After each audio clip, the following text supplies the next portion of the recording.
Isang magandang hapon po or magagabi na rin po mamaya sa bawat isa mga kapatid. Latest weather update po tayo ngayong hapon po ng Martes, January 23, 2024. Pero bago po tayo magpatuloy, pa-like and subscribe sa mga hindi pa nakasubscribe and pahit po ng notification bell para ma-update ko po kayo sa mga susunod natin or mamaya na latest weather update. So as of now, ang hypnosis po natin ay na rin po sa pag-asa. Northeast monsoon pa rin po mga kaibigan ang nakakapekto sa ilang bahagi po ng Northern Luzon yan. So ulitin ko lamang po, wala tayong tropical storm or bagyo sa loob ng PAR. Pero may binabantayan po tayo. Ito po, makikita nyo mabuti sa labas po ito ng PAR sa mga kalapit bansa po natin. May mga bagyo po na nabuo sa kanila at ang kilos po ay pa-northwestward na posible pong makabuo, no?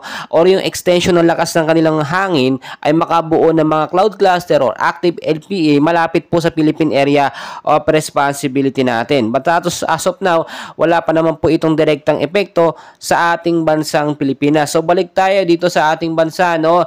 Sa area po ng Cordillera Administrative Region, Aurora at Quezon, ang panahon po dyan ngayong hapon ay maulap po na kalangitan ng mararanasan na may mga light rains po or mahinang pag-uulan. Dala po yan ng northeast monsoon. Wala namang significant impact pero mag-ingat pa rin po tayo sa banta po ng panahon. Sa area naman po ng Metro Manila, Ilocos Region, Central Luzon at ilang bahagi po ng Calabarzon. Maulap na panahon din ang mararanasan na may mga isolated light rains or mahinang pag-uulan pagdating sa gabi. So obserbahan po rin po natin. Mag-ingat kayo sa posibleng pagbaba kung sakaling magkaroon nga naman ng malakas na pag-uulan.